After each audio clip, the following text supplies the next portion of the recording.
सभी का स्वागत है अपने चैनल खुले जीएमएस कोचिंग में। आज हम नवोदय विद्यालय 2023 की तैयारी कराने जा रहे हैं। आज से पर डे आपकी वीडियो अपलोड की जाएगी जिसमें हम आपके लिए तैयारी कराएंगे।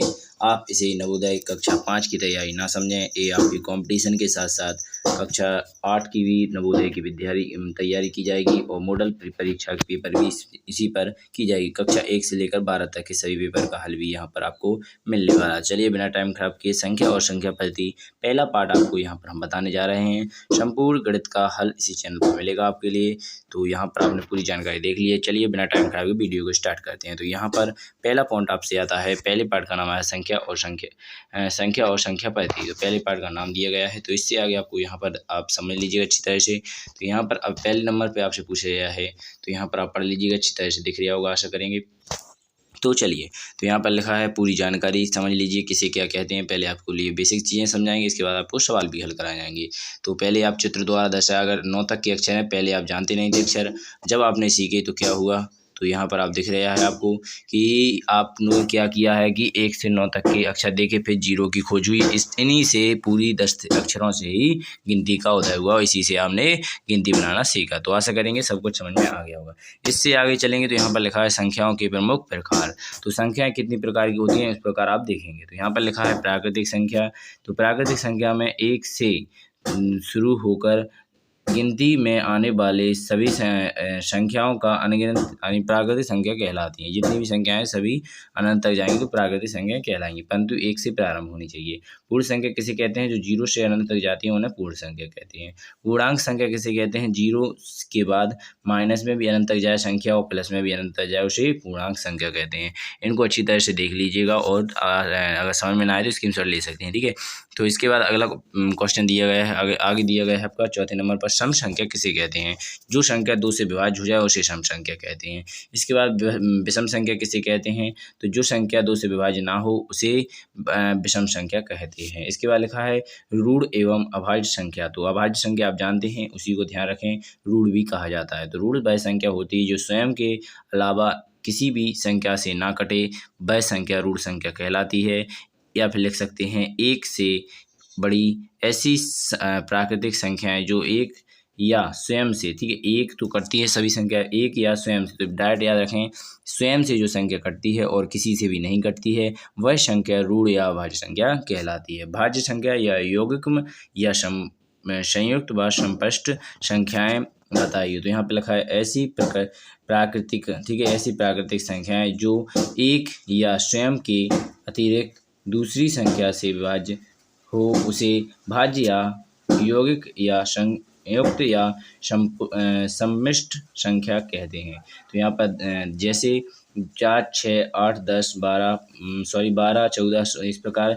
तो आप देख लीजिए जो भी संख्या कट जाती है स्वयं से और एक किसी भी संख्या से कट जाए सिर्फ एक को छोड़कर, तो वह संख्या आपकी भाज्य संख्या कहलाती है। चलिए और भी जो संख्या है उन्हें भी देख लेते हैं। तो यहाँ पर आपका एक और रहती है 8वें नंबर पर। तो यहाँ पर लिखा है जुड़वा अभाज्य संख्याएं, ऐसी अभाज्य संख्याएं जिनके बीच में एक सम संख्या हो और अगल बगल दोनों तरफ अभाज्य संख्या हो उसे जुड़वा अभाज्य संख्या कहते हैं। तो यहाँ पर ऐसे भी देख लीजिएगा। इसके बाद आगे दिया है आपको 9वां क्वेश्चन, तो इसे भी देख लीजिएगा। सहअभाज्य संख्याएं, दो संख्याओं जिनमें से एक अतिरिक्त कोई उभयनिष्ठ गुणनखंड ना हो सहअभाज्य संख्याएं कहलाती हैं। जैसे 9 और 16 सहअभाज्य संख्या है क्योंकि इसमें एक के अतिरिक्त कोई भी उभयनिष्ठ गुणनखंड नहीं है। अर्थात इसका मतलब ये है ऐसी दो संख्याएं जो आपस में एक के अलावा कोनो और संख्या उन दोनों को ना काट सके वह सहअभाज्य संख्या कहलाती है। तो यहाँ पर 10वां क्वेश्चन पूछा गया है, इकाई संख्या 1 से 9 तक संख्याएं इकाई संख्याएं कहलाती हैं। तो आप समझते हैं इकाई का अक्षर आप देख ही लिए हैं। जैसे अगर हम कुछ भी संख्या पूछे तो लास्ट की जो अंक होता है 1 से 9 तक के वो ही इकाई अक्षर है। तो यहाँ पर आप देख लीजिएगा इकाई का अक्षर पूछे तो यहाँ पर दिया गया है इकाई अंक। तो यहाँ पर अगला क्वेश्चन पूछा जाएगा आपसे, क्रमागत संख्याएं किसे कहते हैं। तो जो संख्याएं किसी क्रम या नियत में आए वे क्रमागत संख्याएं कहलाती हैं। जैसे 2, 4, 6, 8 देखो क्रम चल रहा है, अंतर बराबर है। इसी प्रकार 1, 4, 7, 10, 13 इत्यादि। तो इस प्रकार आप देख लीजिए, जिसमें बराबर बराबर इक्वल में यानी नंबर चले, यानी जितना 5-5 का अंतर, 10-10 का अंतर, उसे क्या कहते हैं आप? क्रमागत संख्या कहते हैं। तो चलिए 12वां क्वेश्चन देखिए, वर्ग संख्याएं।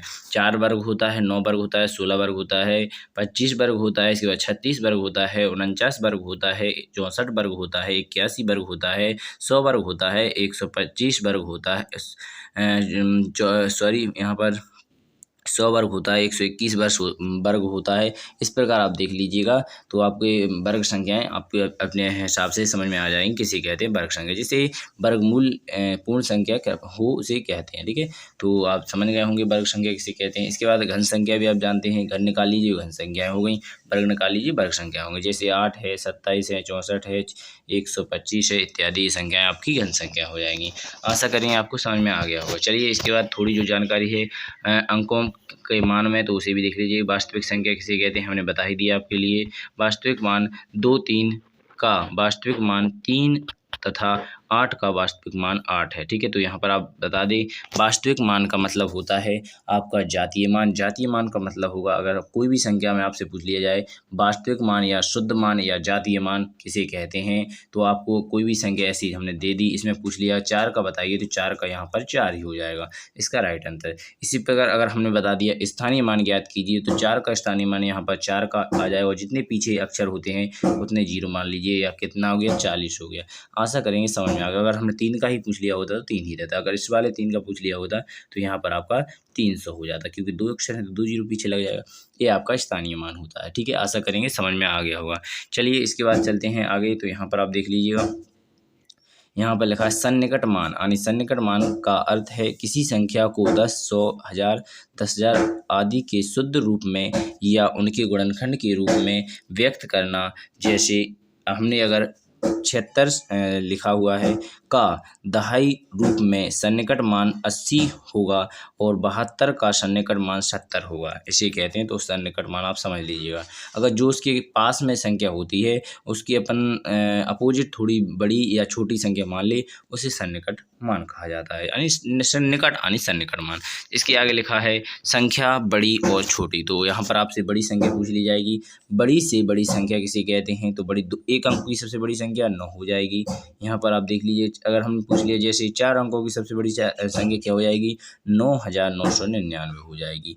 इसके बाद आगे दिए गए हैं तो थोड़ी जानकारी और देख लीजिए। जैसे छोटी से छोटी संख्या, तो उसे भी देखना पड़ेगा। छोटी से संख्या 1 होती है। अगर हमने कहा 2 अंकों की सबसे छोटी संख्या तो 10 हो जाएगी, ठीक है।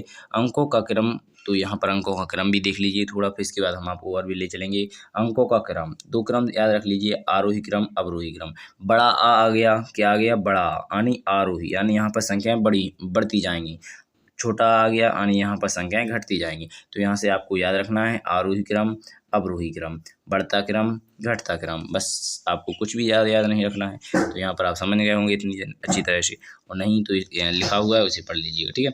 इसके बाद थोड़ी जो जानकारी है, यहाँ पर लिखा है सादित उदाहरण दीजिए। तो यहाँ पर आपको सादित उदाहरण के साथ देना है, यानी यहाँ पर आपको रोमन गिनती दी गई है 7 अक्षर। जैसे 1 नंबर पर आई दी गई है, दूसरे नंबर पर भी दी गई है, तीसरे नंबर पर X, चौथे पर L, 5वें पर C, 6वें पर D और यहाँ पर लिखा है M। तो यहाँ पर आप लिख देते हैं एक बार I, V, X, L, C, D और यहाँ पर रहता है आपका M। तो I को कहा जाता है यहाँ पर 1, V को कहा जाता है 5, X को कहा जाता है यहाँ पर 10, L को कहा जाता है यहाँ पर 50, C को कहा जाता है यहाँ पर 100 और D को कहा जाता है यहाँ पर 500 और यहाँ पर M को कहा जाता है 1000। आशा करेंगे आपको पूरी जानकारी अच्छी तरह से पता पड़ गई होगी, और जो भी डाउट हो तो यहाँ पर पूछ लीजिएगा। चलिए बिना टाइम खराब किए अब आपको सीधे सवालों पर ले चलते हैं। तो ये उदाहरण के सवाल हैं जो थोड़े इनको देख लीजिएगा। इसके बाद चलते हैं आपके सवालों पर। तो ये रहे आपके वस्तुनिष्ठ प्रश्न। तो यहाँ पर आपसे पहला क्वेश्चन पूछ लिया जाए, 1 से 100 तक की अभाज्य संख्याएं लिखिए। तो आप अभाज्य संख्याएं जानते हैं किस प्रकार निकाली जाती हैं। तो आपको पता है पहली अभाज्य संख्या 2 हो गई, क्योंकि ये किसी से नहीं करती। दूसरी आपकी 3 हो जाएगी। इसके बाद 5 हो जाएगी क्योंकि किसी से नहीं कटती, फिर 7 हो जाएगी, फिर आपकी 11 हो जाएगी, फिर आपकी 13 हो जाएगी, फिर आपकी 17 हो जाएगी, फिर आपकी यहाँ पर 19 हो जाएगी। इस प्रकार आप करते चलिएगा और जितनी भी संख्या हो जाएंगी तो उनको आप लिख लीजिएगा। जिस प्रकार अब 23 हो जाएगी अगली संख्या, फिर इसके आगे आपके दी जाएगी तो 29 भी 23 के बाद फिर कितनी आ जाएगी, 29 तो कट जा 29 है। 29 के बाद अपनी अगली संख्या रहेगी 31 है। 31 के बाद 37 लिख लीजिएगा। 37 के बाद अगली संख्या लिखेंगे तो 41 आ जाएगी। 41 के बाद लिखेंगे तो 43 आ जाएगी। 43 के बाद लिखेंगे तो आपकी यहाँ पर 47 भी आ जाएगी। 47 के बाद अगली संख्या लिखेंगे तो यहाँ पर आपकी 53 भी हो सकती है। 53 के बाद यहाँ पर आप लिखते चले जाओ जो संख्या कटे ना। 53 के बाद आपकी 59 भी होती है। 59 के बाद आप लिखेंगे तो यहाँ पर आपकी जैसे 67 है तो 67 भी हो जाएगी।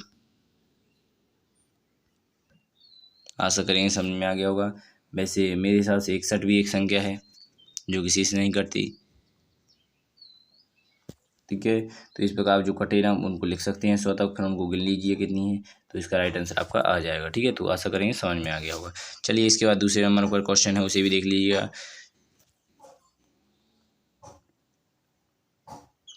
70 और 100 के बीच आने वाली अभाज्य संख्या कितनी है? तो यहाँ पर लिखा है अब अभाज्य संख्या, फिर आपको 70 और 100 की, तो 70 से आगे पहली संख्या 71 हो जाएगी, फिर आपकी दूसरी संख्या 73 हो जाएगी। इसके बाद आपकी अगली संख्या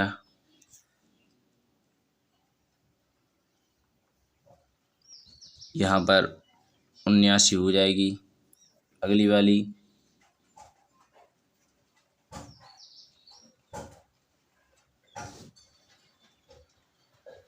89 हो जाएगी और फिर आपका 90 आता है तो ये संख्या नहीं रहेगी। तो यहाँ पर एक संख्या और लिख सकते हैं जो 83। तो कितनी संख्याएं हैं यहाँ पर? 5 संख्याएं हैं, तो इसका राइट आंसर क्या हो जाएगा? B is the right answer. चलिए इसके बाद देखते हैं तीसरे का क्वेश्चन का आंसर। 3 और 5 के बीच कितनी अभाज्य संख्याएं हैं? 30 और 50 के बीच में देखना है तो पहली संख्या 31 हो जाएगी, दूसरी संख्या आपकी 37 हो जाएगी। 37 के बाद तीसरी संख्या आपकी यहाँ पर 41 हो जाएगी, 43 हो जाएगी, 47 हो जाएगी। 47 के बाद आपकी कहाँ तक लेना है? 50 तक। तो इतनी संख्या है बीच में बस, तो कितनी है आपकी? 5 ही संख्या फिर है, तो इसका भी राइट आंसर क्या हो जाएगा? आपका सी द राइट आंसर। तो इसके बाद चलेंगे चौथे क्वेश्चन में। 20 और 10 के बीच कितनी अभाज्य संख्या हो जाएंगी? तो 21 है पहली, फिर आपकी 23 है, फिर आपकी यहाँ पर 23 के अलावा और एक 29 ही है और कौन संख्या है ही नहीं। 27 हैं तो कट जाते हैं, तो यहाँ पर 3 संख्या हैं तो ए इसका राइट आंसर हो जाएगा। इसके बाद पाँचवें क्वेश्चन को देख लीजिएगा। 10 से 20 तक कितनी ऋण संख्या यानी अभाज्य संख्याएं हैं? तो इसको भी देख लीजिए अच्छी तरह से। तो 10 से 20 तक की बताना है तो पहली संख्या आपकी 13 होनी पड़ेगी क्योंकि 11 नहीं होगी। 13 के बाद अगली संख्या आपकी 17 होगी। 17 के बाद एक संख्या 19 होगी, तो कितनी हो जाएंगी? 3 इसका राइट आंसर हो जाएगा। इसके बाद अगला क्वेश्चन लिखा है 10 से 20 तक कितनी अभाज्य संख्याएं होंगी? तो 10 से 20 तक की कितनी अभाज्य संख्याएं हैं? कितनी? 10 से 20 तक कितनी अभाज्य संख्या होंगी? 10 से 20 तक कितनी अभाज्य संख्या होंगी? तो ये 11 हो जाएगी। इसके बाद एक बार 13 हो जाएगी, फिर एक आपकी यहाँ पर 17 हो जाएगी। 17 के बाद 19 हो जाएगी, तो कितनी हो जाएंगी? 4 हो जाएंगी। इसका आंसर क्या आ जाएगा आपका? B is the right answer. आशा करेंगे समझ में आ गया होगा। चलिए इससे आगे भी देख लेते हैं।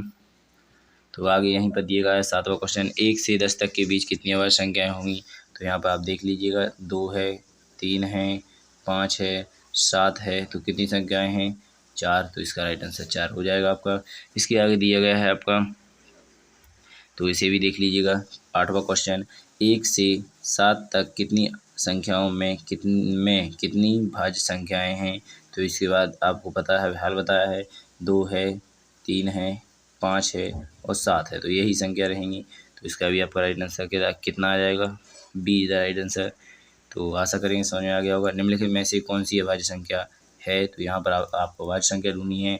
तो आपकी 83 किसी से नहीं कटेगी क्योंकि 0 है कट जाएगी, 0 है कट जाएगी, 5 है लास्ट में कट जाएगी। तो आपको काटना सीखना पड़ेगा। तो उनके लिए हम अलग से वीडियो आपके लिए अपलोड कर देंगे।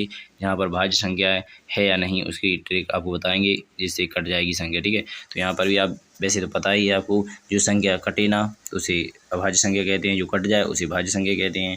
तो यह संख्या किसी से कट नहीं रही थी, इसलिए यह संख्या आपकी अभाज्य हो चुकी है। अगर जे संख्या 75 है, 5 से कट रहा है, 7 जैसे 60 है, 80 है, 2 से कट रही संख्या, इसलिए भाज्य संख्या है। 10वां क्वेश्चन पूछा गया है, निम्नलिखित में से कौन सी संख्या एक अभाज्य संख्या है। तो यहाँ पर आपको बताना है अभाज्य संख्या कौन सी है, ठीक है। तो यहाँ पर ये भी आपकी भाज्य है, ये भी आपकी भाज्य क्यों कट रही है। तो यहाँ पर आप देख लीजिएगा 24 भी आपकी संख्या कट रही है। एक जो 97 संख्या लिखी हुई ये किसी से कटेगी नहीं, तो यह कौन सी संख्या हो गई, अभाज्य संख्या हो गई। इसके बाद लिखा है 2 अंकों की सबसे छोटी अभाज्य संख्या बताइए। तो 11 आपकी 2 अंकों की सबसे छोटी होगी। 2 अंकों की सबसे छोटी संख्या 10 होती है, 10 कट जाती है, इसके आगे फिर आपका 11 आएगा। तो 11 किसी से कटती नहीं, तो यह अभाज्य संख्या आपकी राइट आंसर हो जाएगा। 12वें क्वेश्चन में पूछा गया है कौन सी सम संख्या अभाज्य है। तो यहाँ पर पूछा है कौन सी संख्या है जो अभाज्य है। तो यहाँ पर आपको बताना है ऐसी कौन सी सम संख्या है जो अभाज्य है। तो 8 क्या अभाज्य संख्या है, 12 की अभाज्य संख्या है, 4 की अभाज्य संख्या है, सिर्फ 2 ही अभाज्य संख्या है जो सम संख्या भी होती है। तो आशा करेंगे समझ में आ गया होगा। चलिए अब इसके बाद चलते हैं आगे क्वेश्चन पर। तो ये रहे आपके आगे क्वेश्चन। तो सबसे पहले चलेंगे 13वें क्वेश्चन पर। तो 13वें क्वेश्चन में क्या पूछा गया आपसे, तो इसे देख लीजिएगा। निम्नलिखित में से कौन सी संख्या अभाज्य नहीं है। तो निम्नलिखित में से कौन सी संख्या ऐसी है जो अभाज्य नहीं है। तो यहाँ पर आप देख लीजिएगा 31 है, किसी से नहीं कटता, 5 है, किसी से नहीं कटता, 43 है, किसी से नहीं कटता, परंतु जो 81 है वो 3 से या 9 से कट जाती है। तो यह आपकी संख्या भाज्य है, अभाज्य नहीं, ठीक है। तो यहाँ पर 14वें नंबर पर क्वेश्चन पूछा गया है, निम्नलिखित में से कौन सी संख्या अभाज्य नहीं है। तो निम्नलिखित में ऐसी कौन सी संख्या है जो अभाज्य नहीं है। तो यहाँ पर आप देख लीजिएगा ऐसी कौन सी संख्या है जो अभाज्य नहीं है। तो यहाँ पर कौन सी संख्या अभाज्य नहीं है। तो यहाँ पर आप देख लीजिएगा निम्नलिखित में से कौन सी संख्या अभाज्य नहीं है। तो यहाँ पर 23 है जो अभाज्य है, 19 है जो अभाज्य है, 29 है अभाज्य है, परंतु 33 संख्या भाज्य है क्योंकि यह 11 से और 3 से कट जाती है। तो यहाँ पर अगला क्वेश्चन पूछा गया है 11 से 20 तक कितनी भाज्य संख्याएं हैं। यहाँ पर पूछा गया है अगला क्वेश्चन भाज्य संख्याएं कितनी होती हैं। तो यहाँ पर सबसे पहले आ जाएगी आपकी 12, इसके बाद आ जाएगी आपकी यहाँ पर 14, इसके बाद आएगी आपकी 15, फिर 16 भी रहेगी, 17 नहीं है तो क्या है 18 है। 18 तो यहाँ पर आप गिन लीजिए कितनी संख्या हो चुकी हैं 5। अगर 20 तक कितनी संख्या है, 20 भी लगाएंगे तो आपकी यहाँ पर कितनी हो जाएंगी 6, इसका राइट आंसर हो जाएगा। तो यहाँ पर इसका राइट आंसर क्या हो जाएगा, ए द राइट आंसर। तो क्या रहेगा आपका A 6, ठीक है। तो यहाँ पर आप देख लीजिएगा। चलिए बिना टाइम खराब किए आगे चलते हैं। यहाँ पर लिखा हुआ है निम्नलिखित में से कौन सी संख्या भाज्य है। तो यहाँ पर आपको ऐसी संख्या ढूंढनी है जो कट जाए। तो यहाँ पर 57 लिखे हैं जो वो कट जाते हैं, 97 नहीं करते किसी से, 37 नहीं करते किसी से, और 17 भी नहीं करता, केवल 57 कट जाता है। अगर आप नहीं जानते तो 3 से काट लीजिएगा, 3 एकम 3, 2 बचे रहेगा, 3 नम 27, 19 से भी कट जाता है, 19 30 57। तो आशा करेंगे समझ में आ गया होगा। चलिए इसके बाद चलते हैं अगले वाले क्वेश्चन में। निम्नलिखित में से आपने देख ही लिया तो कितना है 20 का राइट आंसर। 17वां क्वेश्चन देख लीजिएगा। 17 35 में हर विषम अंक को न्यूनतम बढ़ा कर सम कर दिया जाए तो कौन सी संख्या बनेगी। तो यहाँ पर 1 है, 1 को कर दीजिएगा 2, फिर 7 है, 7 को कर दीजिएगा 8, 3 है, 3 को कर दीजिएगा 4, 5 है, 5 को कर दीजिएगा 6। तो यह संख्या आपकी बन गई है सम संख्या न्यूनतम। तो यह संख्या आपको यहाँ पर कहाँ लिखी दिख रही है ऑप्शन में, तो सी वाले ऑप्शन में यह संख्या आपको दिख रही होगी। तो यही इसका राइट आंसर है। इसके बाद चलते हैं आप 18वें क्वेश्चन में। 4 अंकों की वह छोटी से छोटी संख्या बताओ जिसमें 4 विभिन्न विषम अंक हों, यानी विषम अंक होनी चाहिए, सबसे छोटी संख्या होनी चाहिए। तो यहाँ पर एक विषम संख्या है, 3 फिर 5, तो ए इसका राइट आंसर हो जाएगा। 1 3 5 7 इसका राइट आंसर है, ठीक है। सबसे छोटी संख्या यही है और इससे आपको दिख रही होंगी सब बड़ी संख्या हैं। तो चलिए इसके बाद चलते हैं 19वें क्वेश्चन पर। तो यहाँ पर ये रहा आपका 19वां क्वेश्चन। तो 19वें क्वेश्चन को भी देख लीजिएगा अच्छी तरह से, जो भी डाउट हो पूछ सकते हैं। 19 4 अंकों की वह छोटी से छोटी संख्या ज्ञात कीजिए जिसमें सभी अंक सम हों। तो सभी अंक सम होने चाहिए और वह छोटी से छोटी संख्या होनी चाहिए। तो यहाँ पर आपकी सबसे छोटी सम संख्या सभी सभी अंक सम हों। यहाँ पर सम संख्या नहीं पूछा, सम यानी एक समान हो सकते हैं या फिर सम संख्या भी पूछी जा सकती है। तो 2000 होगी सबसे छोटी संख्या। चारों अंकों की वह छोटी से छोटी संख्या बताओ जिसके सभी अंक सम हों। सभी अंक सम होने का मतलब है सम संख्या हो जिसमें, ठीक है। तो यहाँ पर आपकी डी इधर राइट आंसर हो सकता है। चलिए, और या फिर ए इसका राइट आंसर होगा अगर ऐसा बोल दे वो कि सभी अक्षर एक समान हो, सभी अंक समान हों, ठीक है। तो इस प्रकार पूछ लेता तो आपकी 2 यानी 2222 होती। अगर उसने कहा वह सबसे छोटी संख्या ज्ञात करें जिसके सभी अंक सम हो यानी सम संख्या हो, तो सम आपका यहाँ पर 0 भी एक सम संख्या मानी जाती है। तो यहाँ पर 2020 का राइट आंसर हो सकता है। तो इसके बाद चलेंगे अगली वाली क्वेश्चन में 20। तो यहाँ पर पूछा गया है 430302 का प्रयोग करते हुए छोटी से छोटी संख्या बनाइए। तो यहाँ पर आपका ए इसका राइट आंसर हो जाएगा, क्योंकि अगर आप 0 रखोगे तो वहाँ पर आगे तो को मतलब का नहीं होगा। तो ये तो आपका कैंसिल ही है। अगर आप यहाँ पर 23 आगे लिख दोगे तो ये इससे बड़ी संख्या हो जाएगी, यह भी इससे बड़ी संख्या हो जाएगी। तो ए इसका राइट आंसर हो जाएगा। तो यहाँ पर चलेंगे अगले इस वाले क्वेश्चन में। तो 21 में पूछा गया है 1, 0, 2, 7 तथा 6 से बनी सबसे बड़ी संख्या बताएं। तो सबसे पहले 7, फिर 6, फिर 1, फिर आपका एक गलत हो चुका है यहाँ पर आपका, यहाँ पर D is the right answer होगा। तो आपको बता दें अगर आपसे बड़ी संख्या बनाने को कहा जाए तो सबसे पहले बड़ी संख्या, फिर उससे छोटी, फिर उससे छोटी, फिर उससे छोटी, उससे छोटी लिखी जाती है, वह संख्या सबसे बड़ी होती है। अगर आपको छोटी संख्या बनाने को कहा जाए तो सबसे छोटी, फिर उससे बड़ी, फिर उससे बड़ी बताया जाता है। अग्निपथ योजना के बारे में आइए जानते हैं। बड़े बड़े सर जैसे खान सर, गौरव सर और विपिन यादव जैसे बड़े बड़े सरों से और ओझा सर समझ लीजिएगा। इसके बाद चलते हैं आगे। 4 अंकों की कुल कितनी संख्या बन सकती हैं। तो यहाँ पर अगला क्वेश्चन आपसे पूछा गया है 4 अंकों की कुल कितनी संख्याएं बनाई जा सकती हैं। तो आप देख लीजिएगा अच्छी तरह से। तो यहाँ पर दिया गया है आपका, यहाँ पर 4 अंकों की कुल कितनी संख्या बनाई जा सकती हैं। तो 4 अंकों की आपकी यहाँ पर ये रहा राइट आंसर 8999 बनाई जा सकती हैं। 23 अंकों की आप देख लीजिएगा, अगर पूरी 4 अंकों की कुल संख्या सबसे बड़ी संख्या ये रहेगी 9999, सबसे छोटी संख्या रहेगी 1000। इनमें दोनों अंतर देख लीजिए, यही इसका राइट आंसर हो जाता है। तो यहाँ पर पूछा जाएगा अगले आगे आपको 3 अंकों की कुल कितनी संख्याएं हैं। 3 अंकों की कुल कितनी संख्या होगी। सबसे बड़ी संख्या मान लीजिए 9999, सबसे छोटी संख्या 100, तो कितनी रहेगी 899 इसका राइट आंसर। तो 3 अंकों की कुल कितनी संख्या हैं। 3 अंकों की कुल कितनी संख्या हैं। तो यहाँ पर आपका रहना तो वैसे 3 अंकों की कुल कितनी संख्या हैं, तो 100 से लेकर 999 तक की संख्याएं कितनी होंगी। तो यहाँ पर 100 भी रहेगा और 999 भी रहेगा। तो 100 में से 99 घटा दिया जाएगा। तो मेरे हिसाब से तो वैसे 8999 रहना था, पर यहाँ पर ऑप्शन में दिया ही नहीं गया है। तो मैं 3 अंकों की कुल कितनी संख्याएं हैं, तो 99 में से 90 घटा दी जाएंगी। तो यहाँ पर इसका राइट आंसर आपका रहने वाला है 900। ऊपर के का भी आपका राइट आंसर रहेगा, क्योंकि पूरी से 1000 भी तो जोड़ना पड़ेगा, एक और जोड़ दीजिए तो कितना रहेगा आपका 9। ए इसका, बी इसका राइट आंसर रहेगा, ठीक है। तो सॉरी, वेरी वेरी सॉरी। तो यहाँ पर आप देख लीजिएगा। तो यहाँ पर अगली बार आगे देख लीजिएगा 3 अंकों की कुल संख्या, तो आपको बता ही 900। इसके बाद लिखा 24 अक्षर का। तो यहाँ पर भी देख लीजिएगा 8, 2, 6, 5 को 10 के घात में लिखिए, तो इसका आपका right answer D is the right answer होगा, क्योंकि 8, 3, 2, 1, 0 इसी की घात है। अगर 0 करेंगे तो 5 का 0 हो जाएगा, 10 करेंगे तो आपका 50 हो जाएगा, 10 करेंगे तो 50 हो जाएगा। 0 है यानी इसका मतलब 1 होता है, तो 5 एकम 5 ही रहेगा। तो डी इसका राइट आंसर होगा। इसके चलते हैं आगे। तो यहाँ 25वां क्वेश्चन और दिया गया है, इसे भी देख लीजिएगा। तो यहाँ पर इसी प्रकार में दिया गया है, तो आपको देखना है 2 के 4, तो 2 के 4 ये हैं, फिर 4 के 3, तो यहाँ पर ये रहा, फिर 6 के 2, तो यहाँ पर ये रहा, और 0 आनी 0 भी आ गया, 5 1 आनी 5 1, तो इसका सी इज द राइट आंसर होगा। चलिए बिना टाइम खराब भी आगे देखते हैं। तो यहाँ पर ये रहे 3-4 क्वेश्चन और, तो इनके रोमन गिनती वाले, तो इनको भी देख लीजिएगा, समाप्त होता है आपका पूरा, ठीक है। तो यहाँ पर दिया गया है LXX V11 से किस संख्या का बोध किया जा सकता है।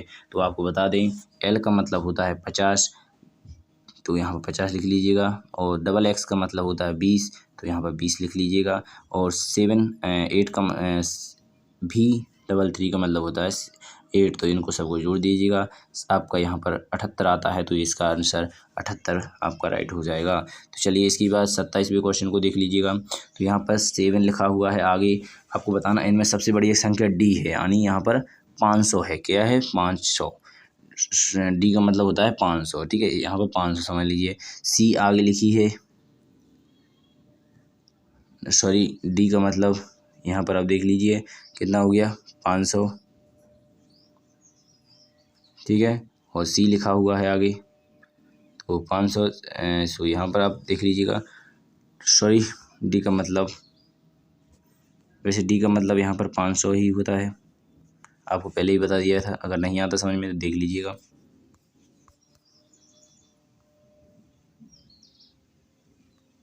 D का मतलब 500 ही है, तो यहाँ पर आप देख लीजिएगा सवाल। तो सबसे बड़ी संख्या D यानी 500, इसमें से C लिखा हुआ आगे, तो इसे यहाँ पर आपको C यानी 100 घटाना पड़ेगा। और आगे 6 लिखा हुआ है, सॉरी 4 लिखा हुआ है, तो 4 भी घटाना पड़ेगा। तो 104 आगे लिखा हुआ है, तो इसे आप देख लीजिएगा 4, तो यहाँ पर 4 इसका राइट आंसर हो जाएगा 4। और यहाँ पर 500 और IX मतलब 9 दिया गया है आगे, तो यहाँ पर इसका राइट आंसर आपका देख लीजिएगा। तो यहाँ पर आपका A इसका राइट आंसर हो जाएगा। आशा करेंगे समझ में आ गया होगा, अगर नहीं आए तो पूछ लीजिएगा, ठीक है। तो यहाँ पर 4 आगे लिखा है, तो 4 लिख दीजिएगा। DC यानी आपको 500 में से, यानी सीधी बात, जो DC का मतलब होता है 900, सॉरी 400, तो यहाँ पर कितना आ जाएगा, 4 आ जाएगा। और 100 है तो 4 लिखा डायरेक्ट, तो यहाँ पर 0 9 लिखना पड़ेगा, क्योंकि 9 लिखना, ठीक है। तो इसका राइट आंसर आपका ए इधर राइट आंसर हो जाएगा, क्योंकि 4 तो आगे लिखा है, 4 तो लिखना पड़ेगा। फिर D और C लिखा हुआ है, तो C का मतलब 100 पीछे, तो यहाँ पर आप इसका D फिर 100 पीछे यानी 400, तो यहाँ पर 400 और फिर 9 लिखा हुआ है, तो डायरेक्ट 9 लिख देंगे, तो यह इसका राइट आंसर हो जाएगा। इसके बाद चलेंगे 28वें क्वेश्चन में। M से किस संख्या को दर्शाया जाता है, तो यहाँ पर 1000 को। D से किस संख्या को दर्शाया जाता है, तो 500 को। C से किस संख्या को दर्शाया जाता है, तो 100 को दर्शाया जाता है। कितने सरल क्वेश्चन थे, अगर आपको समझ में आए नहीं तो यहाँ पर दिए गए हैं उत्तर व्याख्या सहित, तो यहाँ पर देख लीजिएगा। तो यहाँ पर आपको अच्छी तरह से एक एक प्रश्न का आंसर दिया गया है, तो सभी कुछ देख सकते हैं। हमने समझाने में अगर कोई भूल हुई हो तो आप देख लीजिएगा। और बिना टाइम खराब किए अगली वीडियो मिलेंगे, जहां पर हम और अच्छे सलूशन के साथ आपके लिए लेकर आएंगे। नई नई तकनीकें सीखते जाएंगे। धन्यवाद। जय हिंद, जय भारत।